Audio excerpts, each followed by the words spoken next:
인사하겠습니다. 마라나타.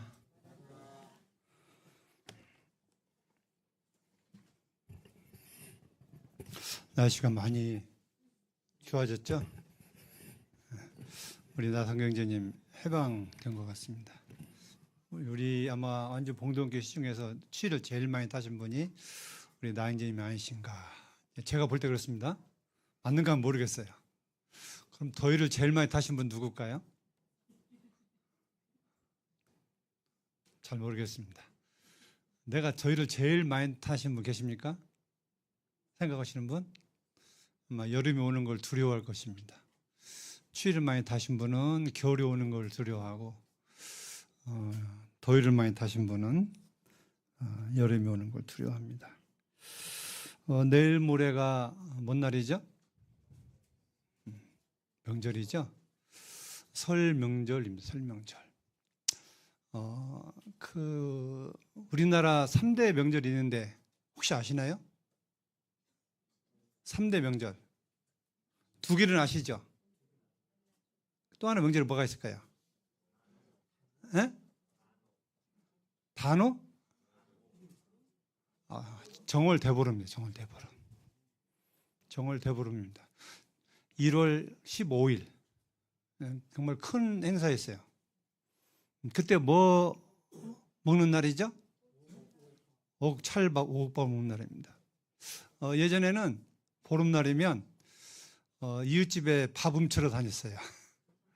혹시 기억 안 나실려나 모르지만 요즘 아이들은 잘 모르지만 저 어릴 때만 해도 남자들이 여장을 하고 분장을 해서 남의 집에 찰밥을 쪄서 장독에다 놓으면 그걸 몰래 가서 훔쳐다 먹는 그 맛이 꿀맛이라고 그래요.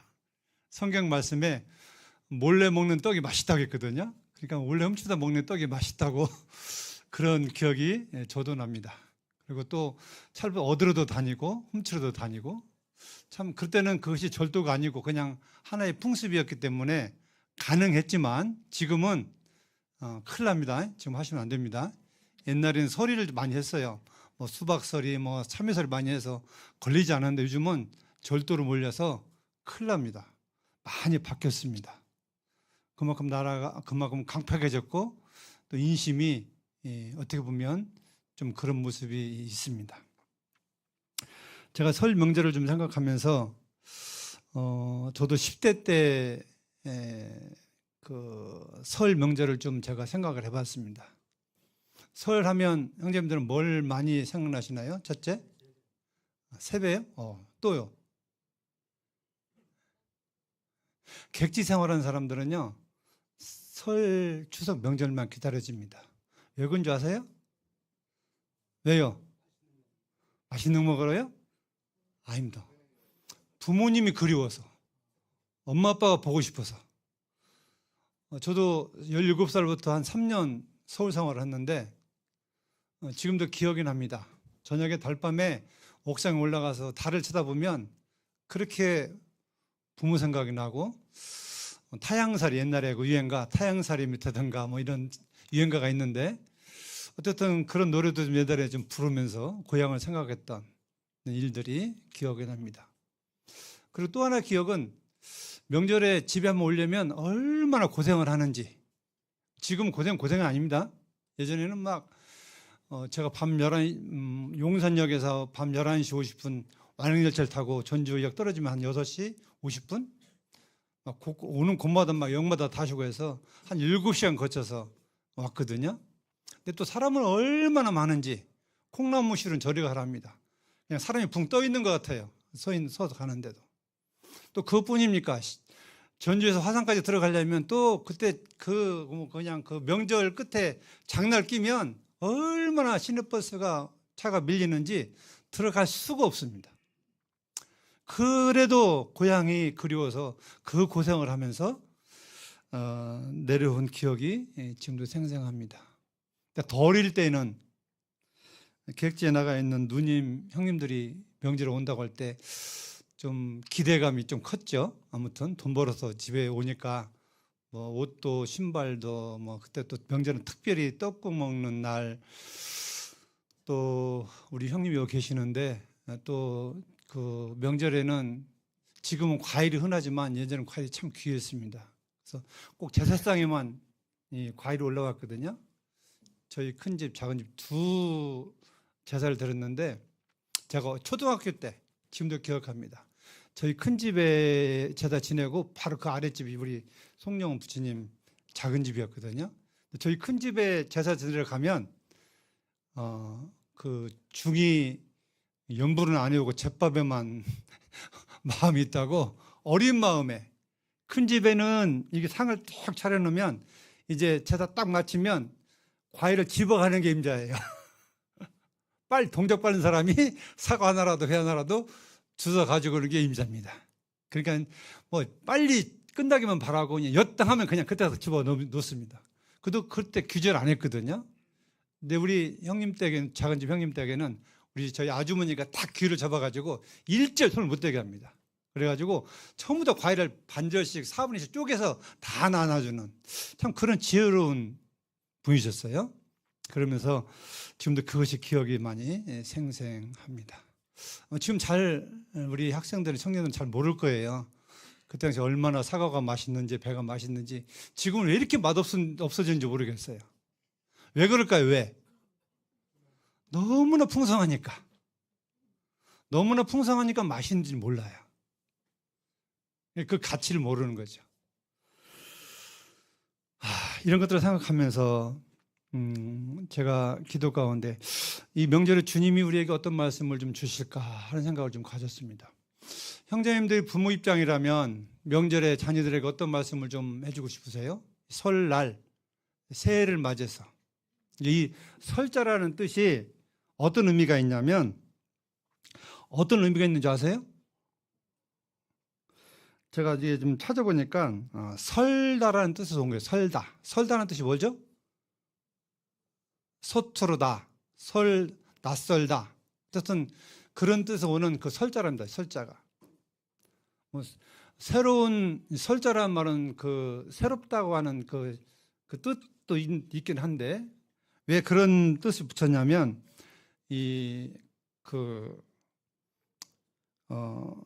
새로운 날과 좀 지나온 날들을 구분하기 위해서 이렇게 설날이라고 하는 낱말을 정했다고 그래요. 그래서 이제 우리가 설날이 되면 시작이잖아요. 새로운 시작인데 앞일을 알아요, 몰라요? 아무도 모릅니다. 그렇기 때문에 우리가 초등학교 딱 들어가면 학교 생활이 이렇게 좀 서투르잖아요. 잘 모르니까. 그러니까 그 설날도 그런 의미가 있다고 합니다. 우리가 새해를 맞이하면 우리가 어떤 일이 일어날지 모르기 때문에 좀 기대 반, 염려 반 이런 쪽에서 설이라는 낱말을 썼다고 합니다. 그런 일례가 있다고 그래요. 참고하시기 바랍니다. 설날은 딱 되면 떡국 먹고 나인살 먹는 것도 좋지만 또 새로운 시작이기도 하기 때문에 주님이 어떤 말씀을 우리에게 주실까 좀 고민하면서 고린도후서 5장을 좀 펴보겠습니다.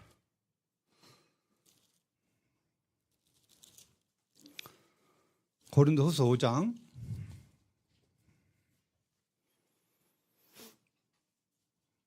17절부터 19절까지입니다. 제가 좀 읽어드리겠습니다. 그런즉 누구든지 그리스도 안에 있으면 새로운 피조물이라. 이전 것은 지나갔으니 보라 새 것이 되었도다. 모든 것이 하나님께서 났으며 그가 그리스도로 말미암아 우리를 자기와 화목하게 하시고 또 우리에게 화목하게 하는 직분을 주셨으니 곧 하나님께서 그리스도 안에 계시사 세상을 자기와 화목하게 하시며 그들의 죄를 그들에게 돌리지 아니하시고 화목하게 하는 말씀을 우리에게 부탁하셨느니라.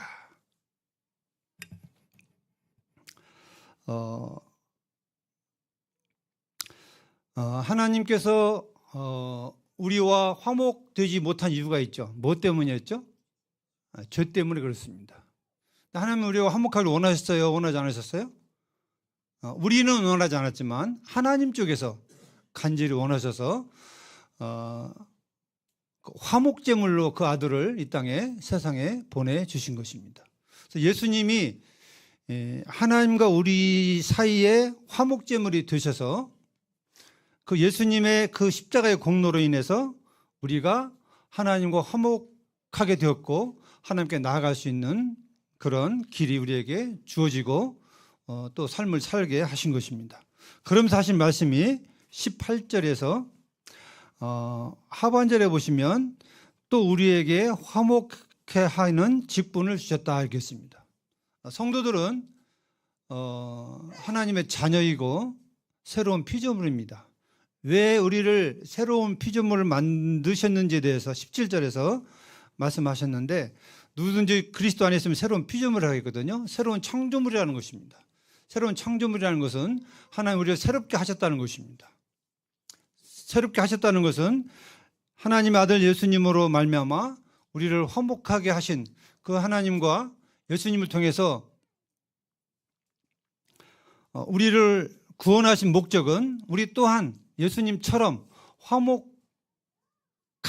다시 말씀드리면 이 땅에 사는 동안 화목하라고, 화목해 하라고 우리에게 그런 직책을 주셨다고 하는 것입니다. 우리가 이 땅에 살아가는 삶은 한 가지 직분이 있다면 화목하게 하는 직분을 하나님 우리에게 주셨다고 말씀하고 있는 거예요. 그러면 성도들에게 싸움이나 다투면 있을 수 있는 일 없는 일이에요? 없는 일입니다. 그건 정반대 방향이에요.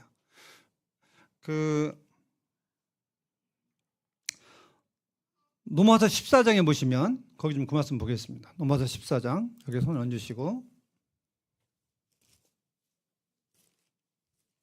노마서 14장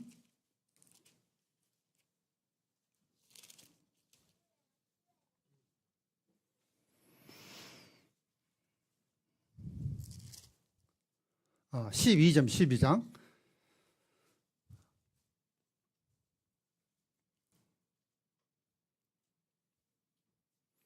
14절부터 읽어드리면, 너희를 박해한 자를 축복하라. 축복하고 저주하지 말라. 즐거워하는 자들과 함께 즐거워하고 우는 자들과 함께 울라. 서로 마음을 같이하여 높은 데 마음을 두지 말고 도리어 낮은 데 처하며 스스로 지혜하지 말라. 아무에게도 악을 악으로 갚지 말고 모든 사람 앞에서 선한 일을 도모하라. 18절, 할 수 있거든 너희로서는 모든 사람과 더불어 화목하라. 내 사랑하는 자들아, 너희가 친히 원수를 갚지 말고 하나님의 진노하심에 맡기라. 기록되었으되 원수 갚는 것이 내게 있으니 내가 갚으리라고 주께서 말씀하시니라. 네 원수가 줄이거든 먹이고 목마르거든 마시게 하라. 그리함으로 네가 숯불을 그 머리에 쌓아 놓으리라. 악에게 지지 말고 손으로 악을 이기라. 21절 말씀입니다. 자, 14절로 21절 말씀 중에 거기에 주제가 있다면 뭐예요? 화목하라는 것입니다. 화목하게 하라는 것입니다. 원수가 어떤 사이죠? 원수.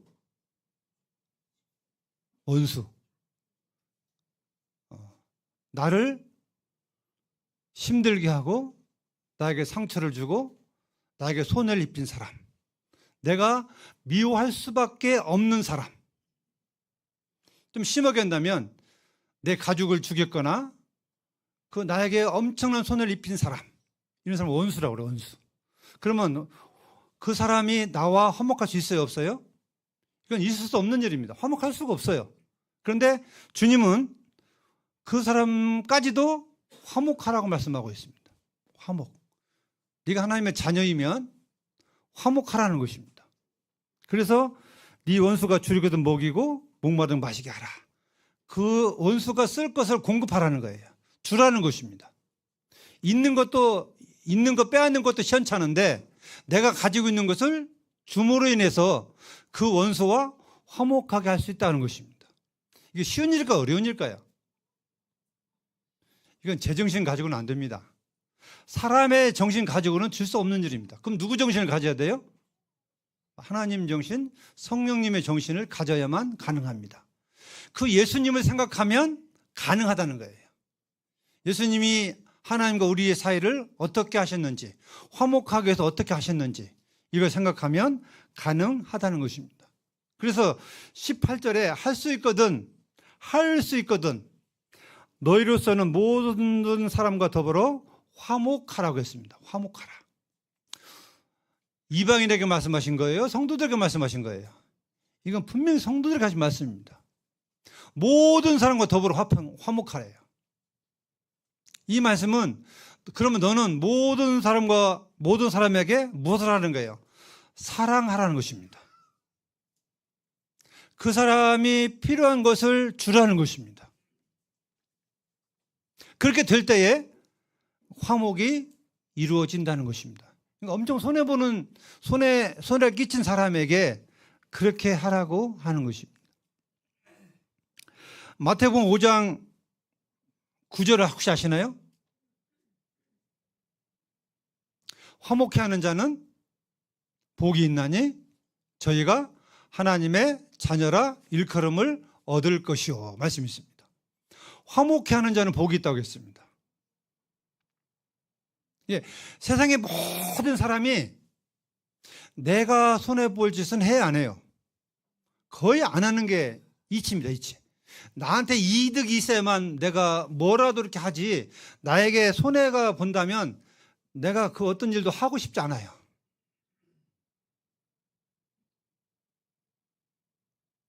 근데 이 화목해하는 직책, 화목해하는 일은 내가 희생 없이는, 내가 사랑 없이는 이게 되어지지 않는 일입니다. 하나님 말씀에 이런 말씀이 있습니다. 하나님을 기쁘시게 하면 너희 원수라도 친구가 된다고 하는 말씀이 있습니다. 하나님을 기쁘시게 하면 내 원수라도 내 친구가 되게 하시겠다고 말씀하셨어요. 하나님을 기쁘게 하신 일이 뭘까요? 하나님 말씀에 순종하는 것입니다. 나는 아닌데, 내 생각은 아닌데, 이것을 자람으로 하든 억지로 하든 하나님 말씀이기 때문에 내가 하는 행위에 대해서는 하나님 거기에 복을 주신다고 하는 것입니다.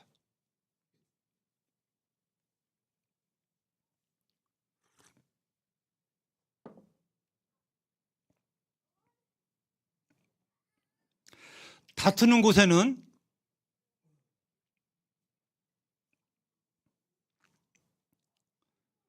그 사람을 다 멀리하지만 화목해하는 사람은요, 사람이 다 붙게 돼 있습니다. 다투는 사람은 친구가 하나도 없지만 화목해하는 사람에게는 모든 사람이 다 친구가 될 수 있습니다. 자, 모든 사람이 내 편으로 만드는 게 좋은 것일까요? 아니면 내 편 아니고 다른 사람의 편이 드는 걸 나한테 이익이 올까요? 지금은 내가 화목해하는 일을 해서 손해보는 것 같지만 조금만 미래를 보면 내가 화목해하는 일을 하게 하면, 그 삶을 살면 결국 모든 사람이 내 편이 되고 나의 친구가 되기 때문에 결국 나에게 유익이 온다고 하는 것입니다. 코앞만 보면, 그냥 바로 앞만 보면 이는 이로, 눈은 눈으로, 악은 악으로, 깡은 깡으로 이렇게 하는 것이 우리 마음에 편할 것 같고 그게 당연한 것 같지만 하나님 말씀은 전혀 그렇지 않습니다. 조금만 미래를 보면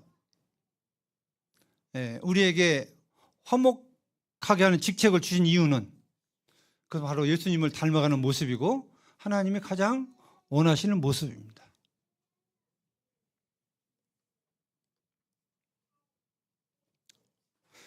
우리는 어디서부터 화목을 해야 될까요? 어디서부터? 예? 가정도 어디 누구부터요? 네, 맞아요. 우리는 화목이 어디서부터 이루어져야 되냐면 부부 관계부터 이루어져야 됩니다. 부부 관계. 그 다음에 부모와 자식 관계. 이 가정에서부터 화목이 안 이루어지면 안 되는 거예요. 우리나라 그런 말이 있죠. 가와 만사성이란 말이 있습니다. 가정이 화목해야 만사가 형통하다는 것입니다. 그래서 가정이 화목하기 위해서는 어떻게 해야 될까요? 혼자만 노력하면 될까요? 남편만 노력하면 될까요? 아내만 노력하면 될까요? 어떻게 해야 될까요? 모든 가족이 서로 가야 됩니다.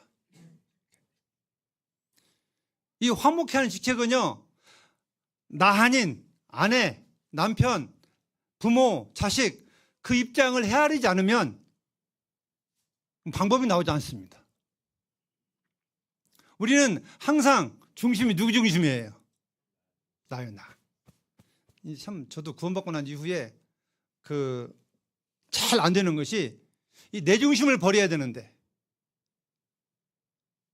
그러니까 이 내 중심이란 뭐냐면 아내도 나를 맞춰주기 원하고 자식도 나를 맞춰주기 원하고 모든 사람 나를 맞춰주기를 원해요. 내가 원하는 대로.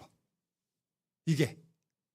근데 이 반대가 돼야 되는데 나를 맞춰주기보다는 내가 아내나 자식을 맞춰줘 살아가야 되는데, 이 사람은 이 욕심, 자존심 이런 것들이 구원받은 이후에도 꽉 차 있기 때문에 이것들이 내려놓지 않으면 관계가 참 어려워집니다.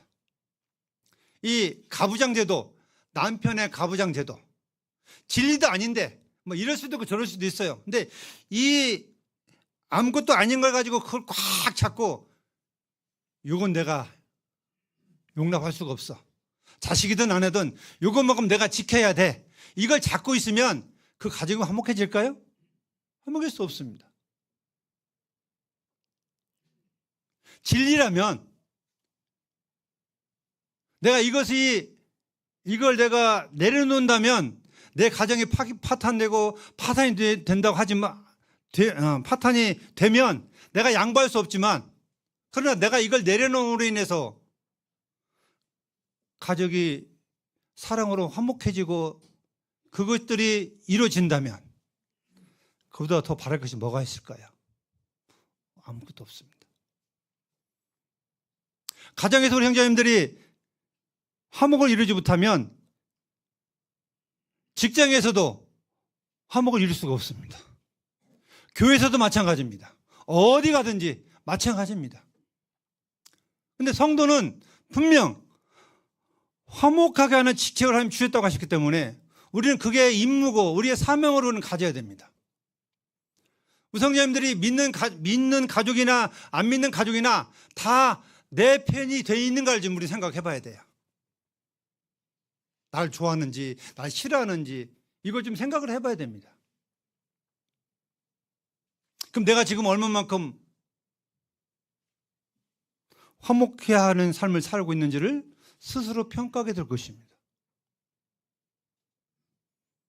나 때문에 가족이 다투고 분란이 일어나고 나 때문에 문제가 생긴다면 그건 하나님을 심하게 회개해야 됩니다.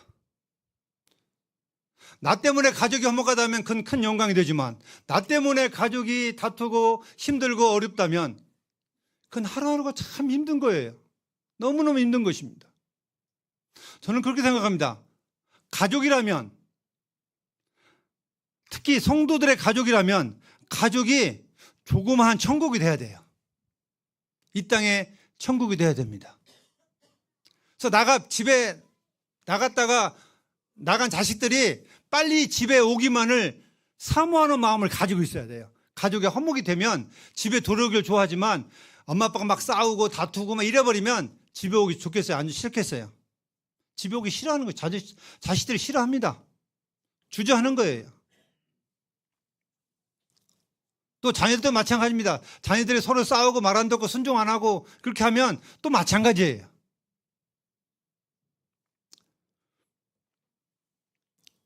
주님은 우리에게 할 수 있거든 너희로서는 모든 사람과 더불어 화목하라고 했습니다.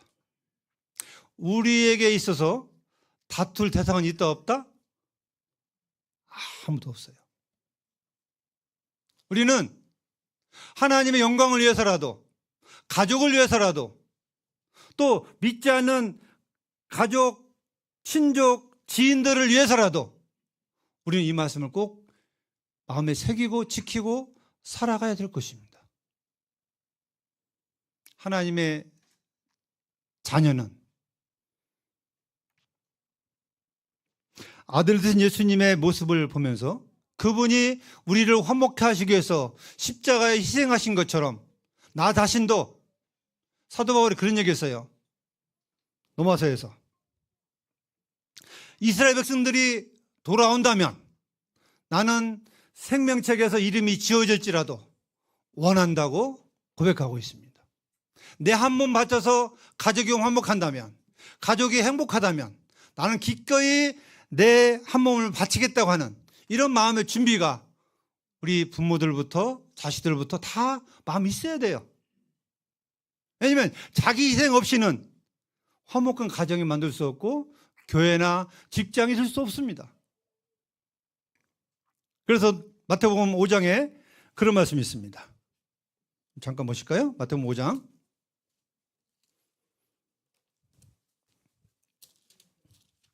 다 아시는 내용입니다. 13절 보시면 너희는 세상의 소금이니 소금이 만일 그 맛을 잃으면 무엇으로 짜게 하리요? 후에는 아무 쓸데없어 다만 밖에 버려져 사람에게 밟힐 뿐이니라. 너희는 세상의 빛이라. 산 위에 있는 동네가 숨겨지지 못할 것이요 사람이 등불을 켜서 말 아래 두지 아니하고 등경에 두나니 이러므로 집안 모든 사람에게 빛이 있느니라. 이같이 너희 빛이 사람에 비치게 하여 그들로 너희 착한 행실을 보고 하늘에 계신 너희 아버지께 영광을 돌리게 하라.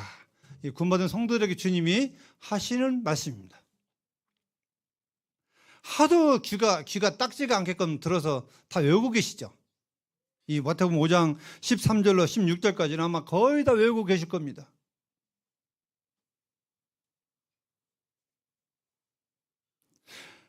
여기 말씀의 가장 중요한 포인트는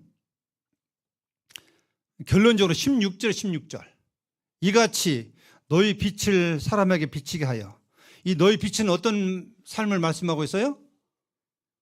너희 착한 행실을 말씀하고 있습니다. 그래서 착한 행실은 어떤 삶을 말씀해 주고 있어요? 착한 행실이 뭐예요? 착한 행실은 어떤 삶일까요? 자기를 희생한 삶입니다. 다른 사람을 기쁘게 해주고 행복하게 해주기 위해서 내 자신을 희생하는 삶이 착한 행실이에요. 이기적인 마음을 버리고 자존심을 버리고 다 내려놓고 다른 사람을 배려하고 다른 사람의 행복을 위해서라면 기꺼이 내가 희생하겠다고 하는 이런 마음을, 이런 삶을 살아가는 삶이 바로 빛의 삶이라고 하는 것입니다. 화목하게 하는 삶이라고 하는 거예요.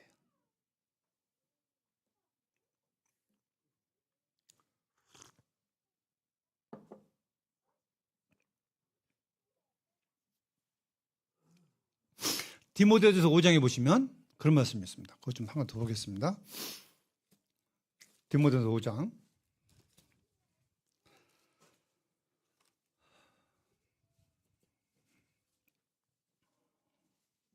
8절 같이 한번 읽어보실까요? 8절 같이 한번 읽어보겠습니다. 시작.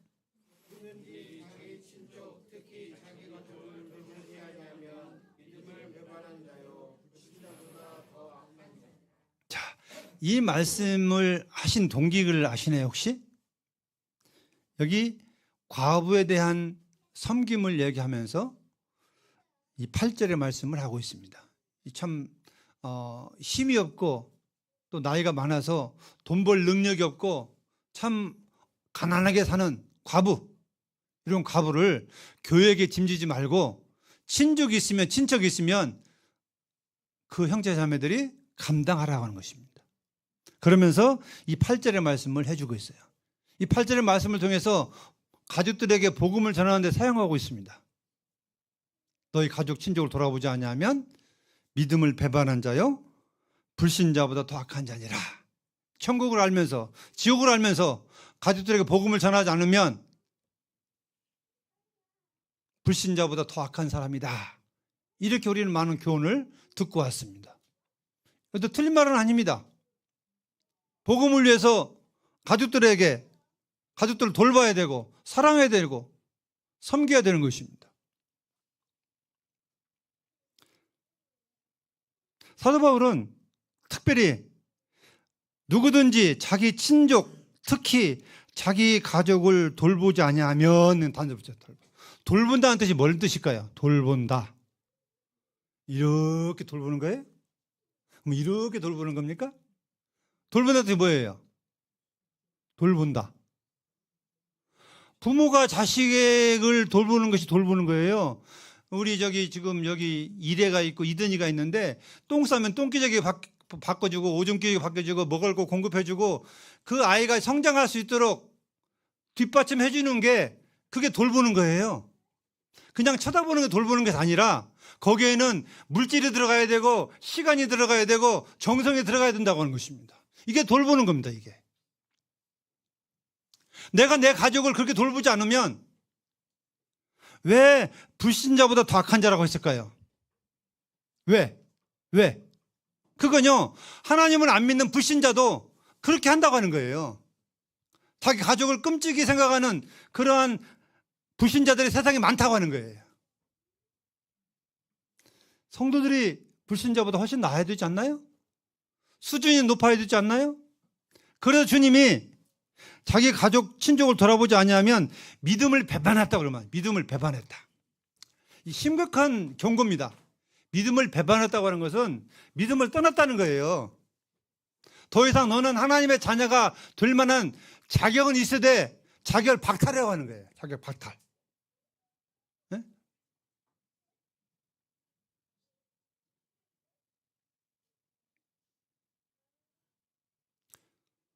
더 심한 말은 불신자보다 더 악한 자래요.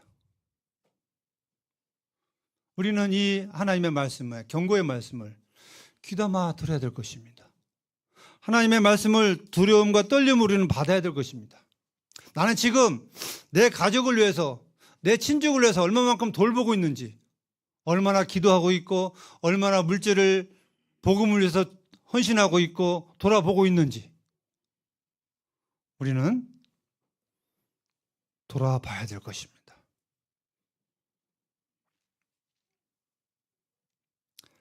명절에, 내일 모레가 명절이라고 말씀드렸습니다. 명절에 사람들이 다 계획이 있으시죠? 가정마다, 개인마다 다 계획이 있을 것입니다. 우리의 목적은 하나님의 영광을 위해서, 복음을 위해서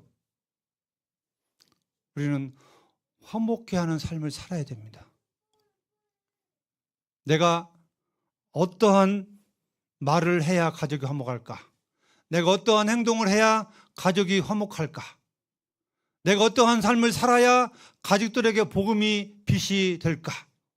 우리는 이 세 가지의 부분을 늘 생각하면서 명절을 보내야 되겠습니다. 아마 그게 하나님의 뜻이라고 저는 분별이 됩니다. 하나님 아버지께서 가장 우리에게 바라시는 명절은 우리가 어디에 있든지, 어느 환경에 있든지, 어떤 처지에 있든지 하나님의 자녀의 신분으로서 화목하게 하는,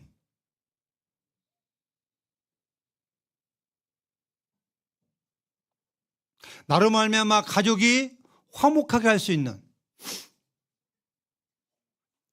그러한 삶을 살아야 되겠습니다. 돈이 좀 여유가 있는 분들은요, 세뱃돈 많이 주면 행복하잖아요. 그죠? 받는 사람. 그래요, 안 그래요? 좀 듬뿍듬뿍 주십시오. 또 받는 자녀들은 그 받았다고 또 다 내 걸 하지 말고 또 자녀는 자녀의 도리를 해야 돼요. 주고 받는 게 화목하는 것입니다. 서로 사랑하는 거 화목하는 거예요. 난 내 것만 딱 받아놓고 안 베풀면 그건 화목이 이루어질 수가 없어요. 부모는 자식을 위하고, 자식은 부모를 위하고, 형은 누나를 위하고, 누나는 형을 위하고, 서로 위하는, 서로 배려하는 이런 마음들이 이어질 때에 거기는 싸움이 일어날 수 없고 다툼이 일어날 수 없고 거기는 사랑과 화목한 일만 주어지게 되는 것입니다.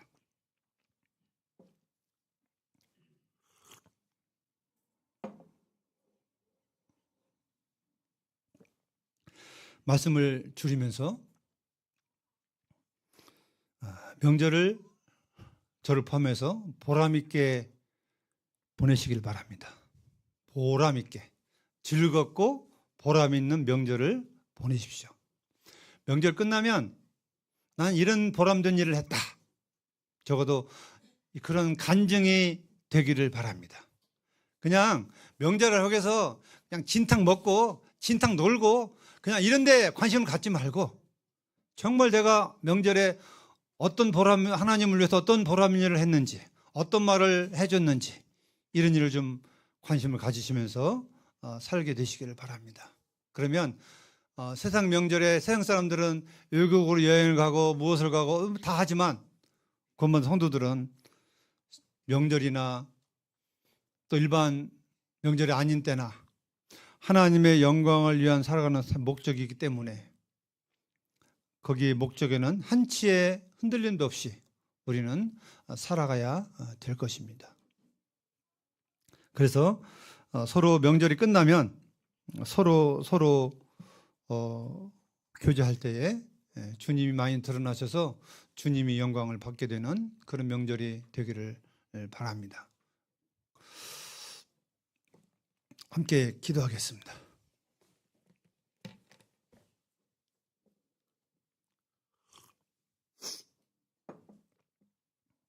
아버지 하나님, 먼저 감사를 드립니다. 설이라고 하는 명절을 통해서 하나님 우리에게 들려주시고 하신 말씀을 저희들 각자가 들었나이다. 우리를 죄에서 구원하시고 하나님과 화목하게 하시기 위해서 예수님이 이 땅에 오셔서 엄청난 희생을 하셨는데 우리가 그 예수님의 희생을 본받아 우리도 이 땅에 사는 동안 예수님처럼 빛의 삶이 되게 하시고 사랑의 수고와 헌신이 참 가족을 화목하게 하고 교회를 화목하게 하며 이 나라를 화목하게 하는 우리 모든 지체들이 되어질 수 있도록 은혜를 베푸시기를 간절히 원합니다. 이 명절에 고향을 찾아 내려오는 많은 사람들이 있는 것처럼 구원받은 성도들은 우리의 본향 하늘나라를 기억하면서 이 명절을 보내게 해주시고 이 하늘나라의 소망을 생각하면서 주님 우리에게 말씀하신 말씀을 마음에 새기고 순종하는 삶이 되어줄 수 있도록 인도해 주시기를 간절히 원합니다. 우리가 세상 명절에 먹을 것과 또 즐길 것에 인하여 우리 마음들이 오염되지 않게 해주시고 정말 깨끗한 마음으로 이 명절을 나게 하셔서 어디 가든지 어디 있든지 참 선한 간증들의 삶이 되어줄 수 있도록 은혜 베푸시기를 간절히 원합니다. 오늘 함께하지 못한 성도들도 기억해 주시고 하나님께서 은혜로 보호해 주시기를 간절히 소원합니다. 존귀하신 예수님의 이름으로 아버지 하나님 앞에 감사하며 간절히 기도합니다. 아멘. 감사합니다.